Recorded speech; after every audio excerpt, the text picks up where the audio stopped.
Today I'm going to give you some tips on how to maximize your dream journaling experience. Having a dream journal is so useful, especially when it comes to figuring out what's going on in your subconscious or answering your questions or just keeping track of your dreams.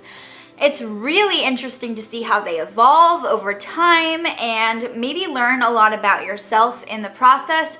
It's also a fun journaling technique when it comes to relaxing and meditating, and it helps you develop your psychic intuition when you're able to remember these types of things, and you get better and better at it, etc., etc. You will need a journal. This is a journal that I found at the dollar store, but you can get a journal anywhere. They're pretty easy to come by. In fact, I will post a few links below to journals that I recommend that you can order if you're interested. As you probably know, dream journaling is where you record your dreams from the night before. When you have your dreams written down in a journal, it's easier to interpret them. My first tip, always date your journal entries.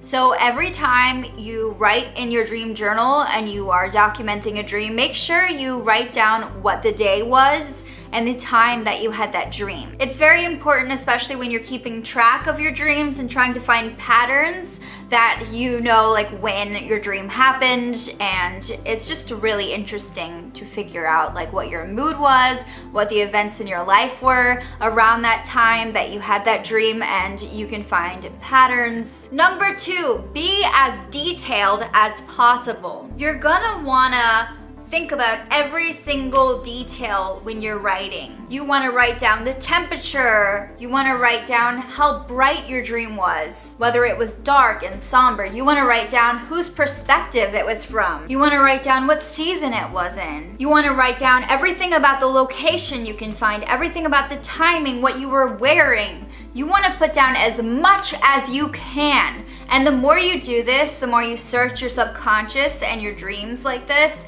the easier it will get and the more like complex your dreams will get. So it's really, really important to write down as much as you can. It also helps to do this because you're looking for symbols. Number 3, keep it near your bed. You want to write down as soon as you wake up. So having your dream journal accessible to you right next to you with a nice pen is going to be so important. Number 4, take note of patterns.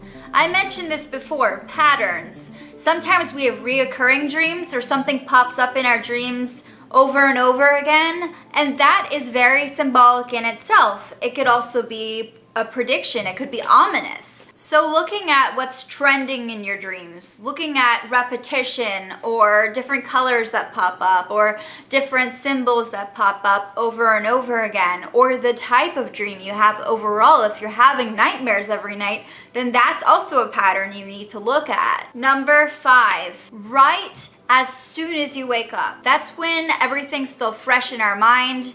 And throughout the day, we kind of forget it a lot of the time. And so you want to make sure that that journal is accessible to you and you can just write in it whenever you feel like it and as soon as you wake up. Don't forget to check out my video on lucid dreaming. I'll link that somewhere. Let me know if you're a dream journaler and if you would like to share a dream with me. I would love to interpret it for you, maybe in a video. So send it my way and we'll see. But yeah, subscribe to my channel, check out my other videos. You guys are awesome. Sweet dreams.